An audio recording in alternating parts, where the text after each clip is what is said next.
Buenas tardes. Buenas tardes a todos. Buenas tardes, Rick. Buenas tardes.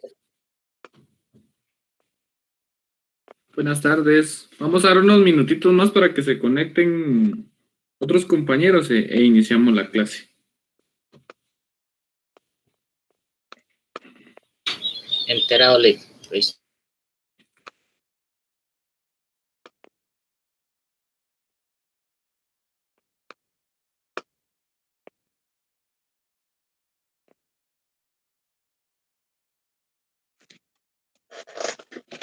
Disculpe, buena tarde, no sé si vio lo que le comenté en Classroom. Honestamente no, pero me lo puede comentar en este momento. Dice que al respecto de una pregunta de examen, que no recuerdo el número de la pregunta, pero era con respecto a la familia que decía constituida por otra rama que desciende de un tronco común unidos por parentesco civil y no por lazo de sangre.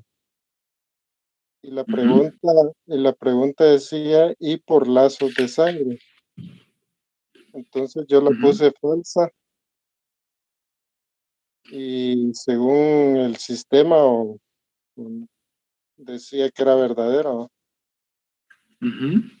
¿Y cuál es su análisis al respecto? Que es falsa. Pero ese no es un análisis. ¿Cuál es su análisis al respecto de la pregunta? Sí, es que la pregunta decía y por lazos de sangre, entonces, y realmente dice y no por lazos de sangre.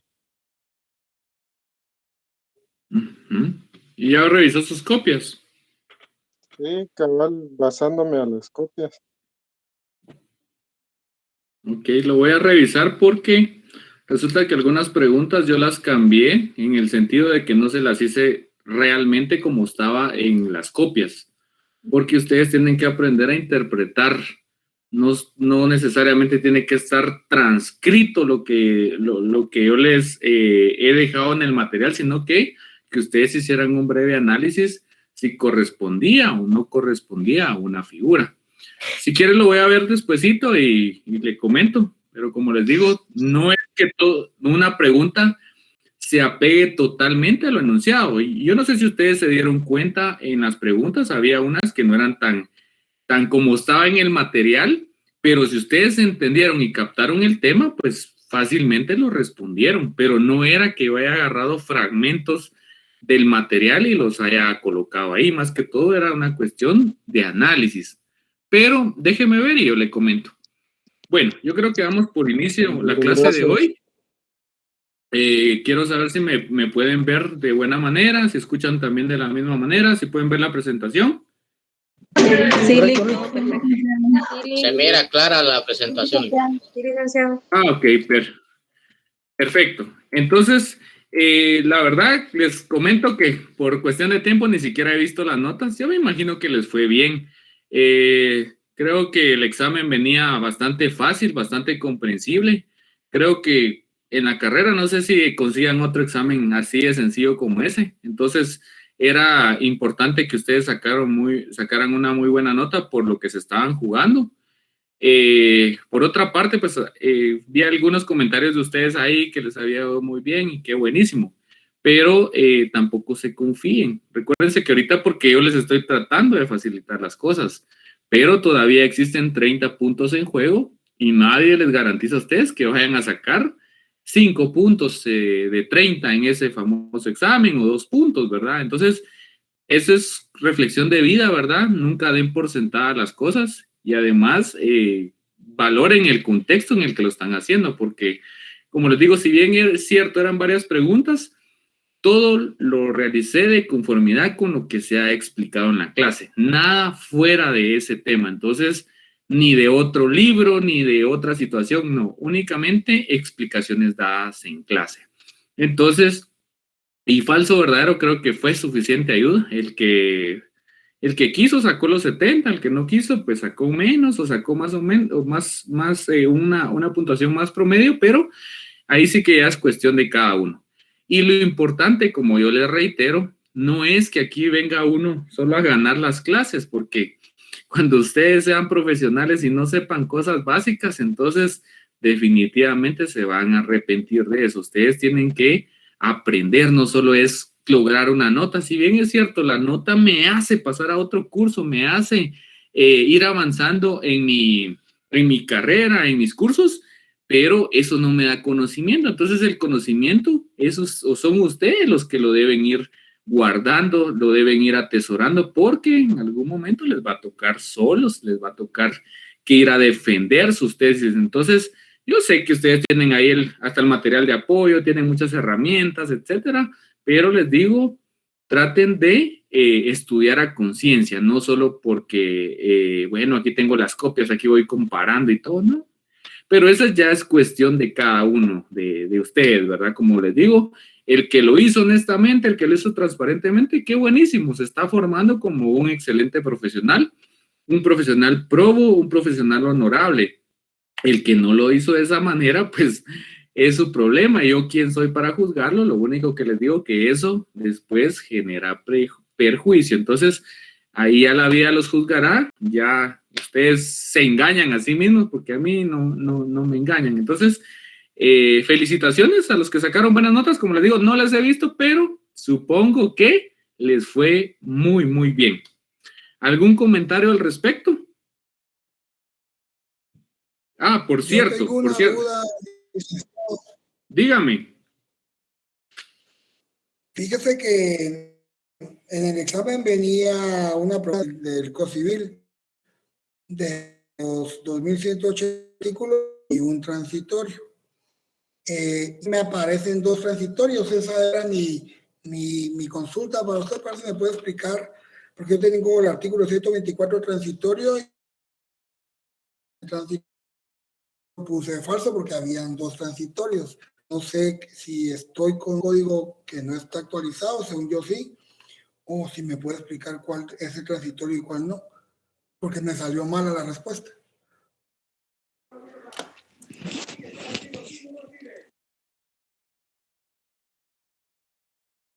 Licenciado, disculpe, no se le escucha. Perdón, no había activado el micrófono. ¿Se recuerdan que yo en clase les expliqué que solo teníamos un transitorio? ¿Se recuerdan cuando lo vimos?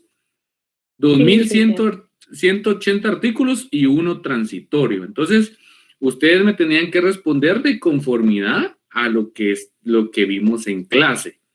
Entonces, el código no se ha, digamos, modificado. Bueno, la única modificación que sufrió es que, por ejemplo, todo lo relacionado a adopciones que estaba en el libro primero, pues fue separado de ahí cuando nace la ley de adopciones. Entonces, esa es la única modificación. Modificación respecto a la edad del matrimonio también es otra modificación que sufrió últimamente, pero en su mayor parte de contenido, desde el año 1964, no ha sufrido mayor variación. Entonces, es un transitorio el que tiene. Entonces, otra cosa que les iba a comentar, que la verdad que yo comprendo que ustedes trabajan, yo comprendo que tienen algunas cuestiones familiares y eso lo denoto solo de ver cuántos están presentes en esta reunión y en las últimas que hay. Ahorita solo hay 79 y en teoría son 122 los que están asignados. No sé si al final se fueron a asignar o no, etcétera. Pero revisando en el grupo, ¿verdad? Cuando ustedes envían un mensaje, pues a mí me llega la notificación. Me parecía tan de mal gusto, les podría decir, que habían unas personas que estuvieran preguntando a última hora de algunos aspectos, de algunos contenidos, cuando yo creo que todo lo hemos visto oportunamente, cuando yo considero que cuando ustedes han tenido una duda, la han planteado, si han tenido una observación, los materiales se los he tratado de hacer llegar con tiempo. Imagínense, el día de ayer ya les trasladé prácticamente las diapositivas que vamos a llevar en estas otras clases. ya les pasé también un material del juicio de Jesucristo, que también ese va a entrar en el final. Entonces, uno trata de verdad, créanme que uno trata de facilitarles a ustedes, pero cuando uno ve ese tipo de comentarios, yo me pregunto, ¿qué están haciendo estas personas? O sea, yo les digo, yo sé que trabajan, yo sé que tienen hijos, pero digamos, nosotros también hemos trabajado, hemos estudiado bajo esas condiciones, entonces no hay una excusa para poder decir, ay, es que yo no me enteré. No, tienen las redes sociales, pueden revisar el chat, hablamos en la clase de los materiales, no es de que solo yo se los envíe y ahí quedó. No, y la compañera Astrid, que ha sido muy amable, pues también les comenta. Entonces, de verdad, traten de concientizar, porque ¿saben qué pienso cuando yo veo ese tipo de situaciones? Que por ese aspecto, por esas conductas, es que ustedes están en escuela, ¿verdad? Y yo creo que uno no debería hacer ese criterio, no debería hacerse ese juicio, esa conclusión, pero después de ver esos comentarios, pónganse ustedes en mi lugar y decir, bueno, 1 hora antes del examen o 15 minutos antes del examen, preguntando que qué era esto, que qué era lo otro, la verdad, eso en realidad, fuera de que me enojara, realmente me da tristeza, porque digo, ¿qué clase de estudiantes estamos sacando? ¿Qué va a aprender alguien que a última hora está revisando todo? Y como les digo, yo sé que tenemos hijos, yo sé que tenemos compromisos familiares, tenemos una esposa que atender, tenemos actividades en el trabajo, tenemos actividades con nuestros amigos, pero para todo hay tiempo. Y si ustedes no se empiezan a sacrificar desde ahorita, créanme que van por mal camino. Y como les digo, tienen la suerte y la bendición de que soy yo el que le estoy impartiendo el curso. Fuera otra persona, me contaran o imagínense cuál fuera su realidad. Entonces, no lo digo por vanagloria, no lo digo porque yo me la lleve de que, ay, sí, soy aquí, soy un experto allá, no, y que soy buena onda, como dirían.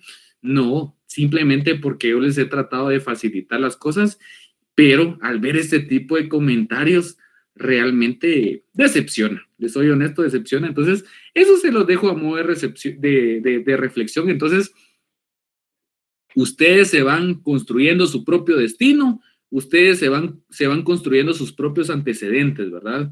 Y en el futuro, cuando encuentren a otros amigos que digan, aquel era el que cómo preguntaba en clase, aquel era el que sabía, el que dominaba la clase, ¿verdad? El que preguntaba.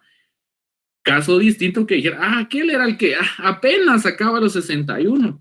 Aquel, como no estudiaba, iba sacando los chivos en los exámenes. Entonces, en la forma virtual, como les digo, ya no se puede establecer esa manera, aunque ya les conté aquella experiencia que tuve con esos alumnos. Entonces, traten ustedes de verdad, es de corazón que se los digo, no se los digo por mala onda. Y recuérdense que todas las clases son importantes. Pueden decir usted, es que penal es más importante, es que civil es más importante, derecho administrativo, sí, pero cuando estamos hablando de clases, todos tienen el mismo valor y todas se ganan con 61. Entonces, todo tiene el mismo valor y si está en el programa, si está en la programación de cursos, es porque algo les va a traer a su carrera. Pero bueno, esa es una reflexión. A mí, por lo menos, como les dije, cuando a mí me dieron derecho romano, yo apenas me recuerdo que hablaban del pater familias. De ahí yo no me recuerdo de nada porque mi catedrático ni llegaba, mi catedrático llegaba a contar su vida, etcétera. Entonces, realmente no aprendí nada. Y el que me hayan dado esta clase me ha servido a mí para refrescar ciertos conocimientos, para aprender unos nuevos y tratar de que ustedes aprendan con mi metodología de estudio, con mi forma de enseñar. Entonces, eso se los dejo ahí en el tintero, espero que lo tomen en cuenta. Pues recuérdense que el profesional se va formando por sí mismo y uno lo único que hace es guiarlo para dónde debe de ir, guiándolo por el buen camino, pero eso ya es quien se deja guiar. ¿Estamos? ¿Alguna duda al respecto? Gracias, licenciado, por su opinión y el apoyo que nos está brindando. Yo creo que hasta los compañeros han visto de que personas como usted son pocas las que se preocupan en el apoyo, y lo que usted ha visto, me imagino que son las personas que a última hora quieren llegar a misa, va, y preguntan cómo estuvo la misa. Eso es lo que pasa, Lito. No se toparon con Carlos Velázquez, dice ahí alguien. Que ojalá Carlitos Velázquez les hubiera dado la clase, a ver cómo estuvieran ahorita. Estuvieran asustados, pero como ese no es el fin de la enseñanza, ni uno Pero se de va. filo. Ajá, o que les hubiera tocado mi amigo y distinguido licenciado Perén. Ahí ya me los imagino. Ahí estuvieran, con esa cara con esa sonrisa que yo tengo ahorita, sí estuvieran ahorita con el licenciado Perén. Un gran amigo, una gran persona, padrino de graduación, les digo, pero el de recibir la clase con él, mi respeto es el que gana con él. O Hugo Jauregui, cuando ahí van a escuchar. Y no es por asustarlos, son amigos, incluso algunos han sido mis jefes, también han sido compañeros de trabajo, compañeros de cátedra, pero les tienen un temor bárbaro, ¿verdad? Y en algún momento fueron mis catedráticos también, entonces, alegre, pero por eso les digo, valoren cuando estén con un buen catedrático, cuando estén facilitándoles el camino. Bueno, vamos a continuar entonces porque ya mucha terapia, espero que les haya servido de algo, espero que no se olviden de mí. Entonces, bueno, la última clase estábamos abordando el tema referente a las magistraturas. Resulta que en algún momento, o la primer forma de gobierno de Roma fue la monarquía, donde prácticamente el poder, si bien es cierto, no se concentraba de forma definitiva en el rey, sí podríamos decir que era en un 80 o en un 75%, porque al final siempre existió lo que era el Senado y existieron también los comicios que prácticamente podemos decir que son asambleas de todos los ciudadanos o de todos los habitantes, aunque de ciudadanos porque eran los únicos que tomaban decisiones y que en ese momento mencionábamos que eran los patricios los que tenían a cargo el poder de decisión política. Entonces, eso era lo que se daba en la monarquía. Bueno, entonces, ¿qué pasó? Después vino la república y entonces se reorganiza el Estado, se reorganizan esos órganos que ya estaban existentes, se reorganiza el Senado, entonces deja de ¿quién me pone? Permítanme. Todavía no les pasa lo de Perén. No, el licenciado Perén es una máquina del derecho, pero sus exámenes son complicados, son muy complicados. Entonces, por eso les digo, no es que esté hablando de ellos por su forma de enseñar, porque si usted se inscribe con Perén, seguro va a aprender de derecho. Licenciado Perén es un experto en introducción al derecho, pero sus exámenes son de mucho análisis. Y es por eso que les digo, ustedes tienen que acostumbrarse a analizar las cosas. Ya eso de que, como así me puso la definición aquí en el contenido, igualita tiene que estar en el examen. No, si acaso son ustedes pericos o son loros, pues ustedes van a ser abogados. Cuando les llegue un caso a un cliente, no van a decir, es que este no fue como una compraventa, ¿verdad? Es que esta no fue la compraventa como la que me trajeron la otra vez, esta tiene un contrato de mejoras adicional. No, o sea, ustedes tienen que interpretar, tienen que estudiar, entonces no se vayan con eso de únicamente memorizar. Hay que entender primero las figuras jurídicas, hay que entender sus elementos y después memorizan si quieren, pero no solo van a repetir. Entonces, de igual manera pasa en los exámenes, analicen un poquito.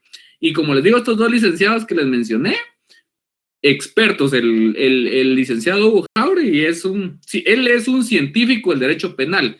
Sin embargo, sus exámenes son bien complejos. A eso era lo que yo me refería cuando me comparaba con ellos, pues, y prácticamente casi que ni punto de comparación porque la trayectoria que ellos tienen es increíble. Bueno, continuemos. Entonces, hablábamos entonces que, digamos, en la monarquía, digamos, entonces lo que sucede que todo estaba concentrado en el rey, existían tales figuras, etcétera. Bueno, después nos pasamos a lo que es la república. Entonces, prácticamente, cuando hablamos de república, y fue lo que explicamos el último día de clases, ¿verdad? Que correspondía a la res pública, ¿verdad? A la cosa o los asuntos del gobierno. Bueno, entonces, ¿qué pasa? Acá, como ya existe la república como tal, entonces tiene que desaparecer necesariamente la figura del rey. Bueno, entonces, ¿qué sucede? Si desaparece la figura del rey, ¿quién va a dirigir? ¿Quién va a gobernar a esa organización social, a esa civilización de Roma? Bueno, entonces es ahí donde nacen las magistraturas. Entonces, nosotros en la realidad, y ese comentario ya lo había hecho anteriormente, cuando nosotros escuchamos el término magistraturas, entendemos nosotros que son, digamos, funcionarios que tienen relación con el ámbito judicial, con el ámbito constitucional, con el ámbito electoral, porque nosotros tenemos magistrados de la Sala de Corte de Apelaciones en el organismo judicial, tenemos magistrados de la Corte Suprema de Justicia, tenemos también magistrados de la Corte de Constitucionalidad, también tenemos magistrados del Tribunal Supremo Electoral e inclusive al procurador de los derechos humanos en Guatemala le denominan el magistrado de conciencia. Entonces, si nosotros nos vamos a ese concepto, pues diríamos, bueno, ¿qué importancia tienen las magistraturas entonces? Bueno, resulta que eso es, digamos, lo que se refleja del análisis de nuestra administración pública como tal, lo que se refleja de nuestra realidad estatal. Tenemos a esos cargos públicos denominados magistraturas. Ahora bien, cuando yo me traslado a Roma, resulta que las magistraturas eran todos aquellos puestos o todos aquellos cargos que tenían de cierta manera la dirección de la sociedad romana. Entonces, ¿qué pasa? Cuando yo hablo de magistraturas, estoy haciendo alusión a distintos cargos, a distintos puestos, a distintos funcionarios, a distintas personas. Entonces, este conglomerado de magistraturas, al final, son los que tenían la dirección tanto administrativa y política de Roma. Entonces, es necesario que les haga la siguiente pregunta. En el caso de Guatemala, ya después de esta explicación, para ustedes, ¿quiénes podrían ser considerados magistrados de conformidad con Roma? ¿Quiénes de los funcionarios que ustedes conocen pueden ser considerados magistrados? Los ministros. Los congresistas. Muy bien. ¿Alguien más? La Corte de Constitucionalidad. Ajá, pero cuando hablamos de Corte de Constitucionalidad estamos hablando de magistrados, ¿verdad? Entonces, lo que me interesa es que ustedes me mencionen otros personajes que no tienen calidad de magistrados, pero que si nos lo ponemos a la luz de la antigua Roma, sí podrían ser denominados como magistrados. ¿Quiénes podrían ser?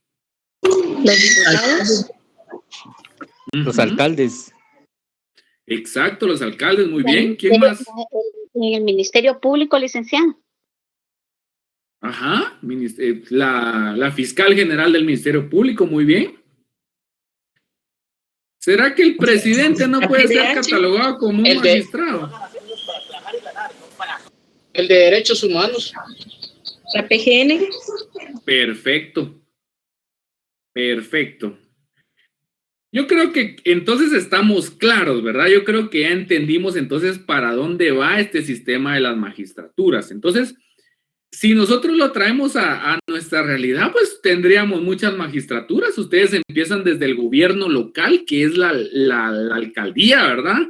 Podría ser cualquier funcionario de los que integren las corporaciones municipales, podría ser el procurador de los derechos humanos, podría ser el presidente de la República de Guatemala, podría ser un diputado al Congreso de la República, podría ser un ministro, etcétera.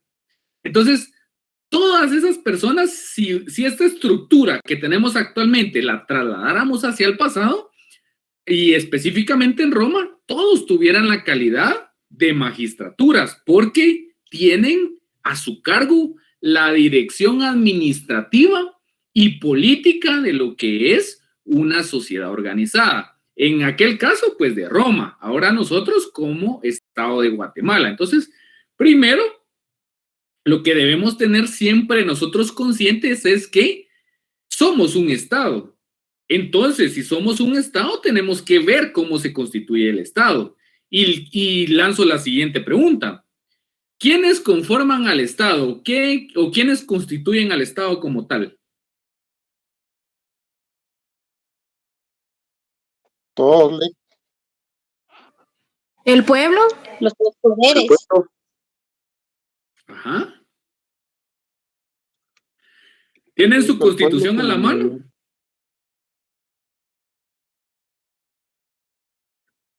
Búsquenlo ahí, por favor. Sí, Lick, yo lo tengo. Y perfecto. Entonces me va a hacer favor de leer el artículo 141, por favor.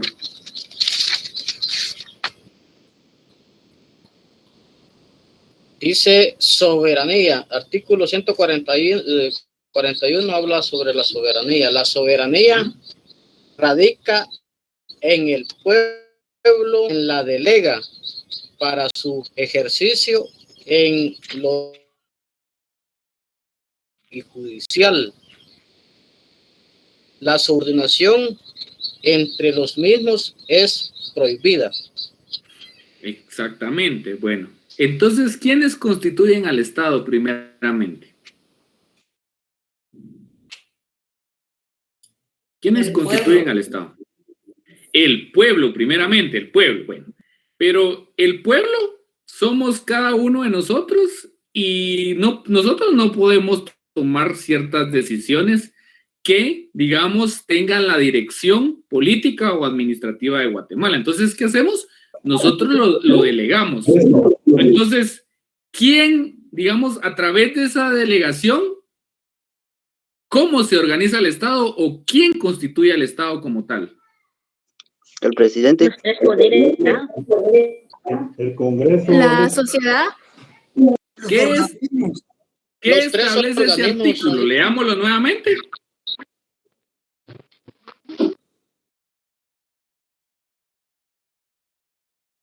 ¿Qué establece ese artículo? Que el pueblo delega al Ejecutivo, Legislativo y Judicial.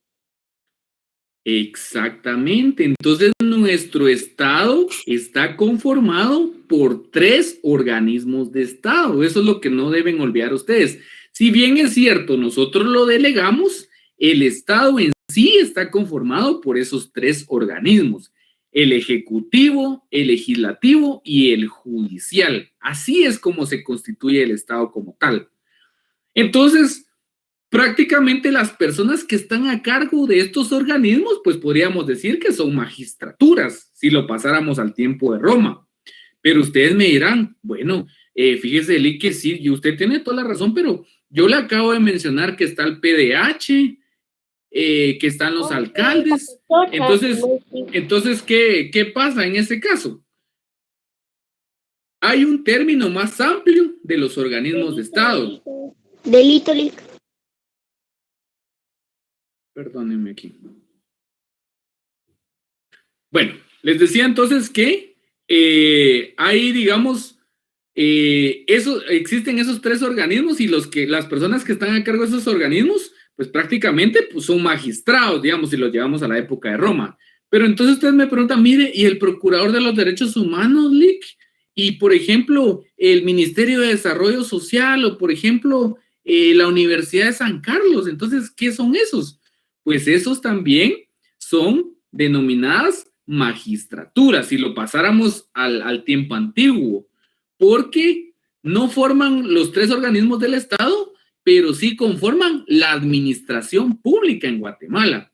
Y cuando nosotros hablamos de administración pública en Guatemala, decimos que son todas aquellas instituciones o entidades públicas que prestan o realizan ciertas actividades con un fin determinado. Entonces ahí pues tenemos, por ejemplo, a los ministerios, a la Universidad de San Carlos, ¿o será que la Universidad de San Carlos es una institución privada? Pública. Institución pública. Es una institución pública.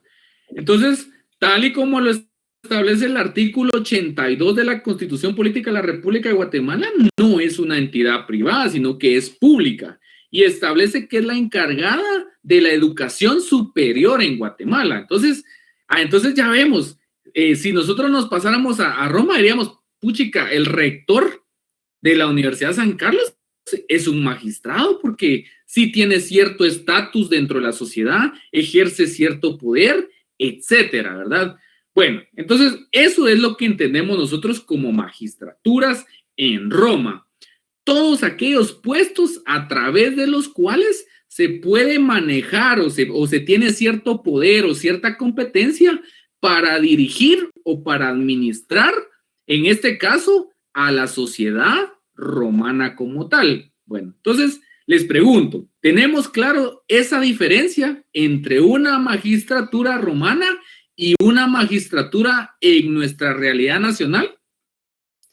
Sí, licenciado. Ok, Sí, licenciado. Perfecto, entonces estamos bien. Bueno, entonces resulta que de esas magistraturas, pues primero, yo creo que esto lo mencionó el IC Fernando Zapata ayer, el pretor Maximus, ese creo que ya se los explicó. Entonces, empezamos a desarrollar entonces esas magistraturas, pero de una forma jerárquica, es decir, desde los puestos más altos hasta los más reducidos. Eso significa que cuando hay un cargo público que es, digamos, de categoría alta o de máxima autoridad, definitivamente la competencia o las atribuciones que tengan estas magistraturas, pues van a ser más amplias en comparación con los que siguen en esos escalones, ¿verdad? Entonces, mencionábamos el pretor máximo porque así se denominó en alguna oportunidad a lo que eran los cónsules.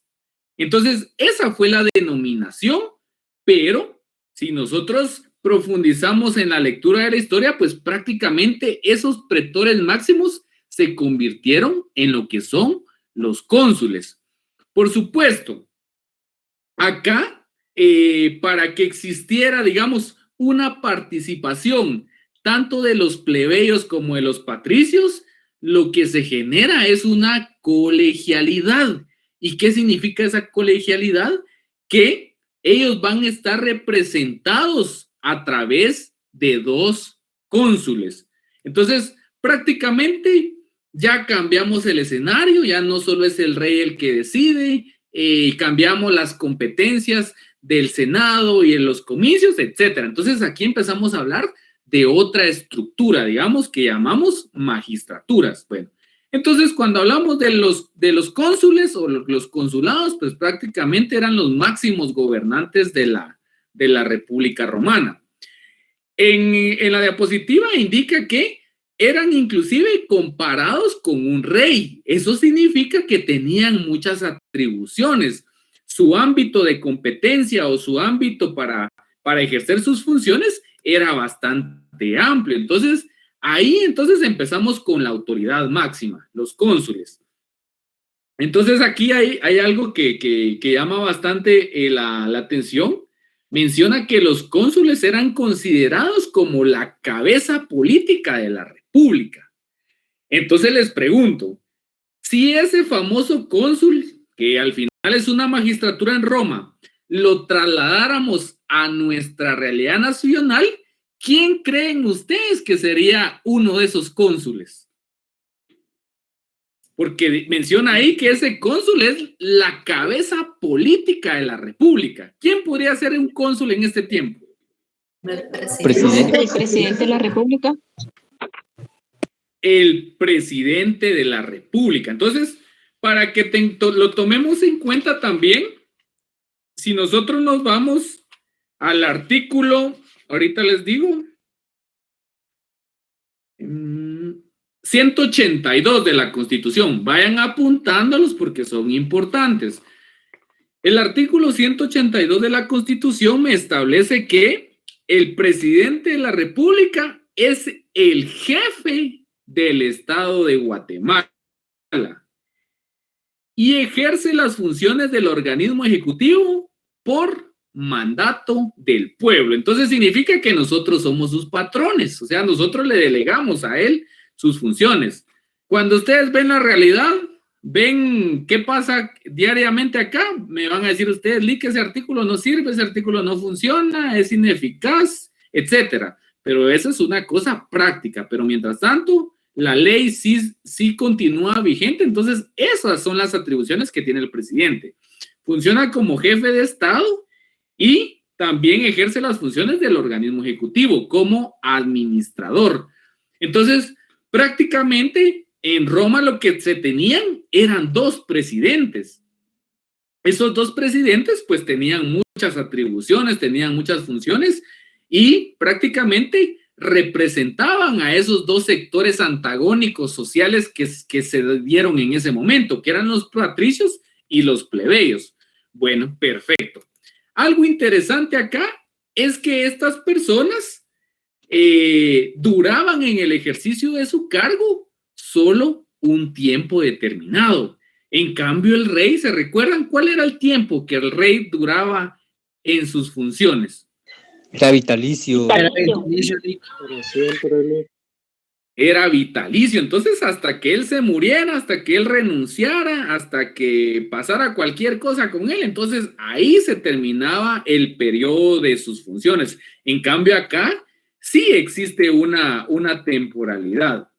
Bueno, posteriormente, conforme se fue desarrollando Roma, también, digamos, fue cambiando la calidad o la categoría de lo que eran los cónsules, hasta el punto de llegar a ser, digamos, o ser considerados como un puesto de carácter simbólico, un puesto de carácter únicamente político, les podría decir, pero eso es conforme se va desarrollando históricamente lo que es Roma. Entonces, eso sucede ya cuando se viene el principado como tal y por último cuando se viene el imperio, porque prácticamente ellos son reyes, pero bajo otra denominación.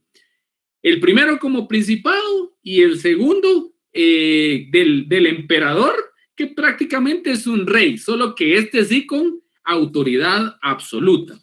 Bueno, continuemos.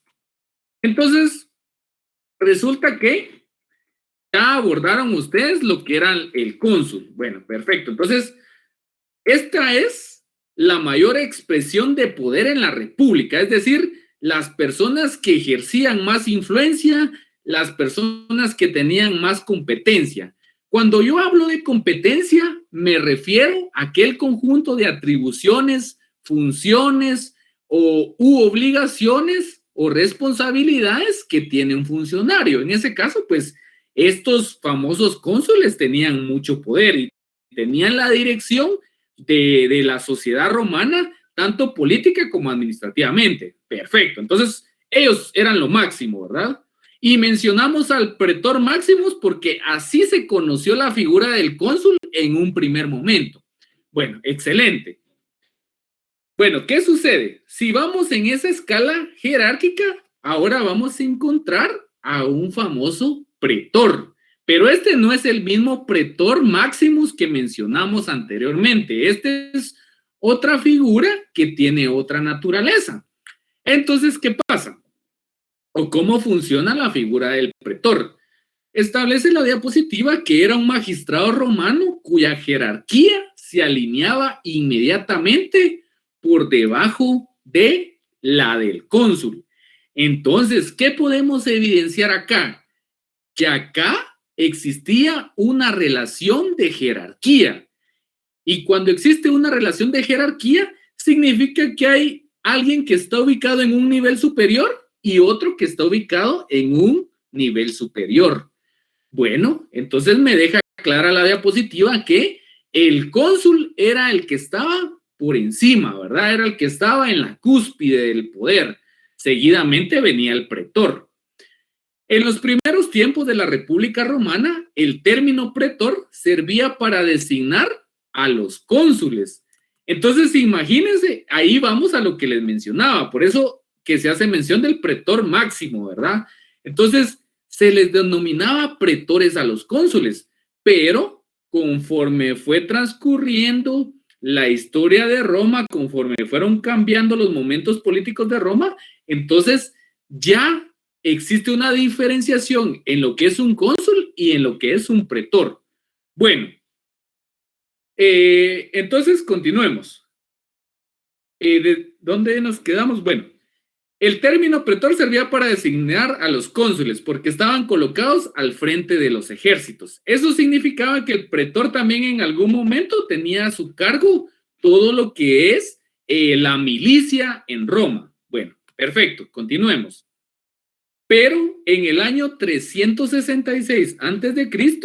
se creó en Roma con el título particular de pretor una nueva magistratura, cuya función principal era la de administrar justicia. Bueno, entonces qué bonito, ¿va? Nosotros decimos, la gran lic, fíjese que nosotros como Estado de Guatemala tenemos 3 organismos, ¿va? El legislativo, el judicial y el ejecutivo. ¡Qué gran invento, lic! Magnífico. Guatemala de verdad está fuera de serie. Mire cómo se organizó. Veamos acá. Resulta que existe una figura de un pretor que va a ser la persona que, ¿qué? ¿Cuál va a ser la función principal? Administrar justicia, lic. Ok, perfecto. Y si nos venimos a la realidad nacional, a nuestra realidad judicial en este momento, ¿quién es el ente o quién es la institución encargada de administrar justicia? ¿El organismo judicial? Exacto, es el organismo judicial. Y si yo le pregunto a Ana María, mira, Ana María, usted me dice eso, que el organismo judicial es el encargado de administrar justicia. ¿Y eso dónde lo encuentra usted? ¿Cuál sería la respuesta de usted? En base a los artículos no me sé el fundamento. Perfecto, la comprendo porque está en el primer año, pero es importante que nosotros sepamos de dónde vienen las figuras. Lo estamos viendo históricamente. Porque entonces me dice, desde que se instaura la figura del pretor, hay una persona que administra justicia. Bueno, perfecto. Ahora comparémoslo con la realidad. En Guatemala hay un ente que administra justicia. Sí, LIC, hay una entidad. ¿Cómo se denomina LIC? Organismo Judicial de Guatemala. Bueno, perfecto. ¿Y eso dónde lo encuentro, LIC? Bueno, entonces vamos y vemos el artículo 203 constitucional. ¿Alguien lo tiene a la mano?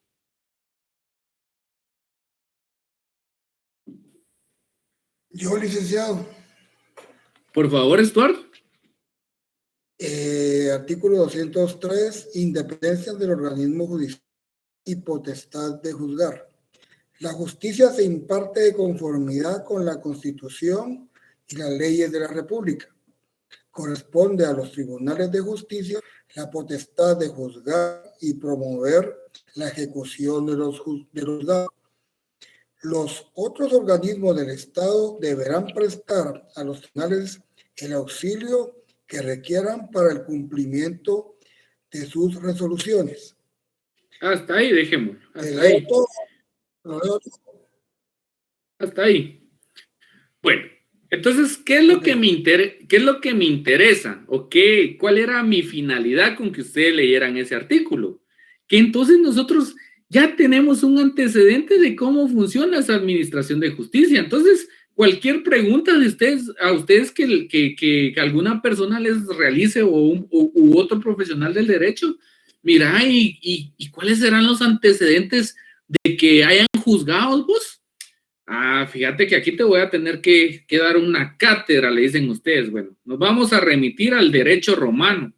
Fíjate que ahí había una figura de un pretor, era la persona que administraba justicia en ese momento. Era parte de las magistraturas, es decir, de los puestos o los cargos importantes dentro de la civilización romana. Ah, bueno, perfecto. Y vos de casualidad, pero ¿cómo sabes vos que administra justicia?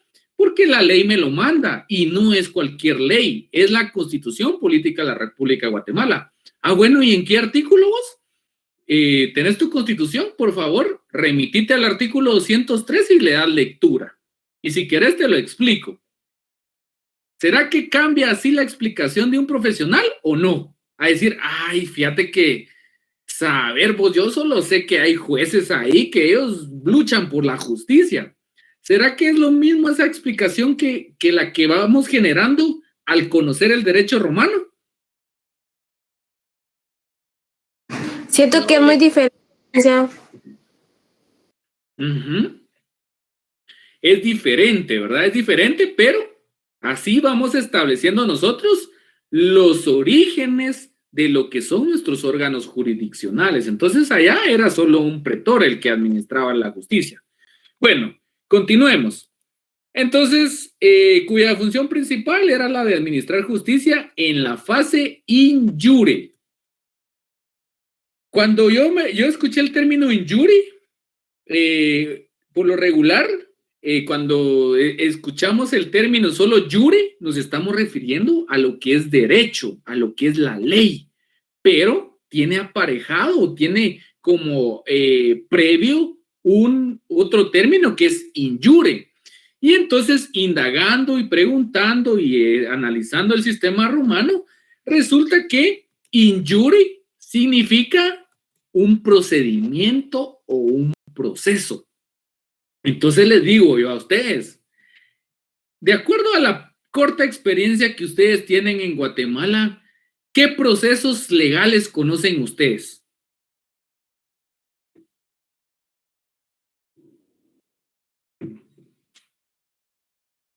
De familia, laborales, penales. Ajá.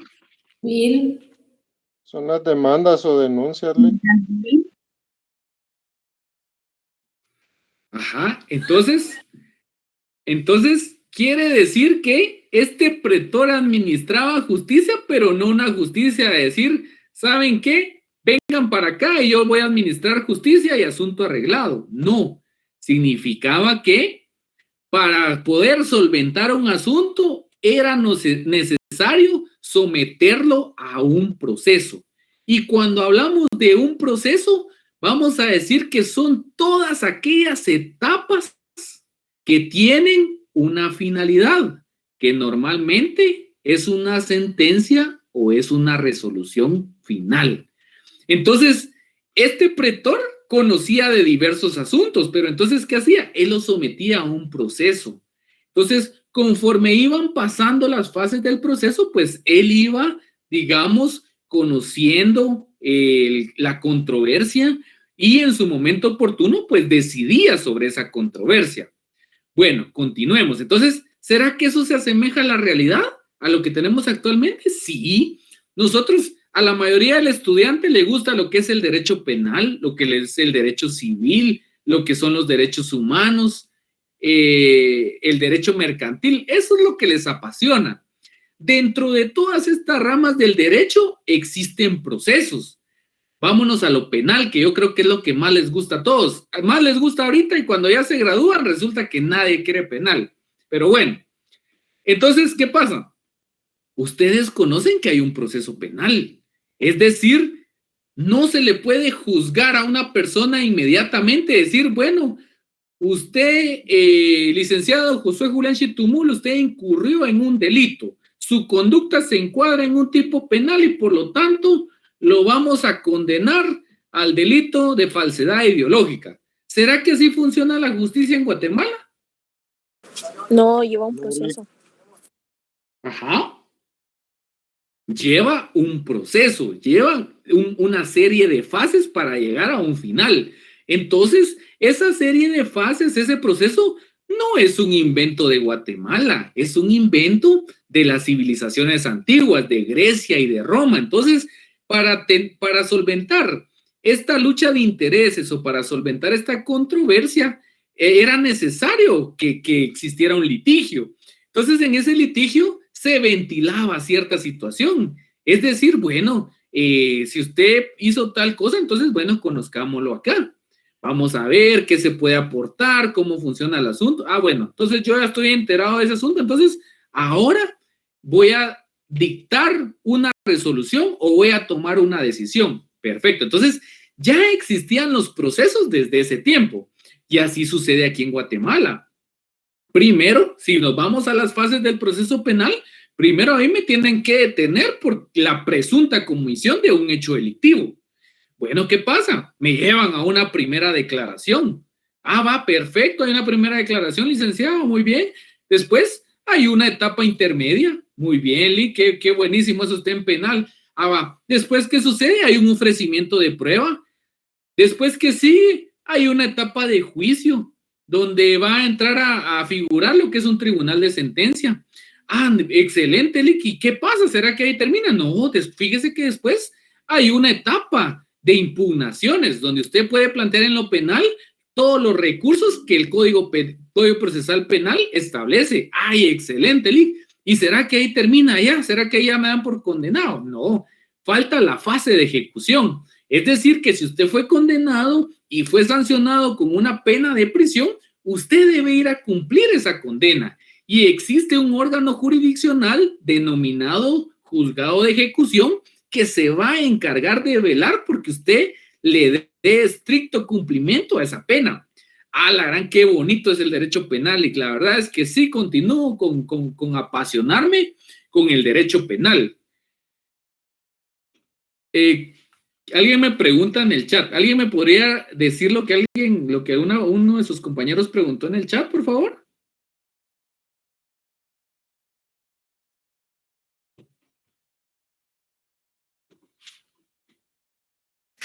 ¿Cuál es la diferencia? La sentencia es el acto final de... ¿Cuál fue la pregunta? ¿Cuál es la diferencia entre resolución y sentencia, licenciada? Esa es la pregunta. Ah, ok, perfecto. Bueno, entonces, como estamos hablando de cosas procesales, entrémosle a lo procesal. En Guatemala, según la ley del organismo judicial, existen 3 tipos de resoluciones.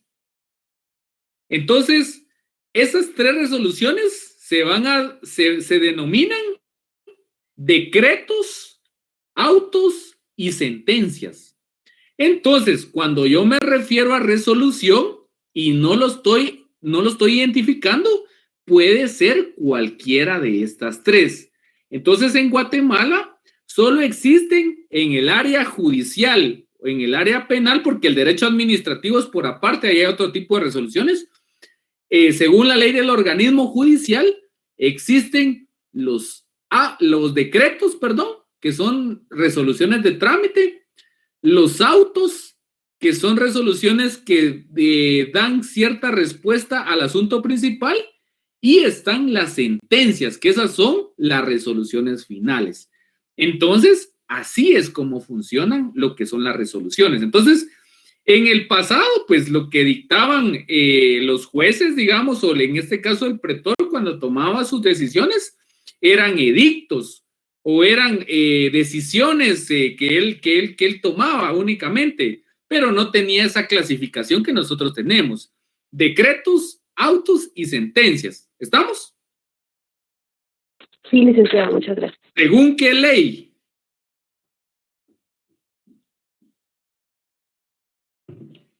¿Según qué ley, les pregunto? El organismo judicial, el área penal. Exacto. Les queda de tarea averiguar dónde está eso. En la ley del organismo judicial. Bueno, perfecto, continuemos. Entonces eso significa que el pretor se movilizaba, digamos, en un escenario procesal.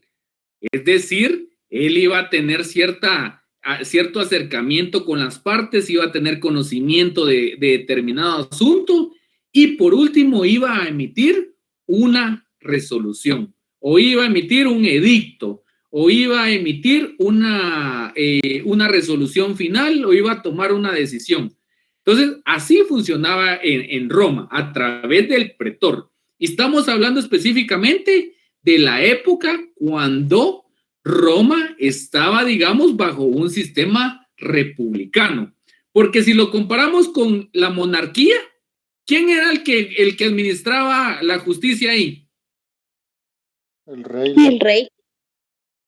Ajá, entonces básicamente estamos dentro de una misma civilización, pero en un distinto momento. Por un lado, el rey tenía concentrado eso, él administraba justicia, en cambio acá ya no. El rey ya no existe en la república, existen las magistraturas y resulta que tenemos una magistratura que es especializada ¿en qué? En administrar justicia. Entonces, fíjense que ya es hora, entonces vamos a, bonita la clase, entonces vamos a dejarlo hasta ahí el día de hoy y mañana es sábado, ¿verdad? Mañana nos vemos entonces, después del mediodía nos vemos y continuamos con los contenidos de la clase. Para los que no sepan, las diapositivas en las que me estoy basando actualmente y las diapositivas en las que se basa el licenciado Zapata cuando me cubre, son las que ya se les hicieron llegar a través del chat de WhatsApp. ¿Estamos? Gracias, licenciado. Sí, licenciado. Bueno, Gracias. entonces, Sí, licenciado. excelente. Bueno, entonces, si ya no hay ninguna otra pregunta, vamos a dar por finalizada la clase y nos vemos el día de mañana, primero Dios. Gracias, licenciado. Buenas noches. Licenciado, buenas noches. Gracias. Disculpe, con Buenas respecto noches. a lo que dejó de investigación, es que se me cortó el enlace y me acabo de conectar nuevamente, pero dejó una tarea. Ajá. ¿Usted me podría repetir? Que me Claro, Ana, no se preocupe. Que me investiguen en qué ley, bueno, la ley ya les dije dónde está.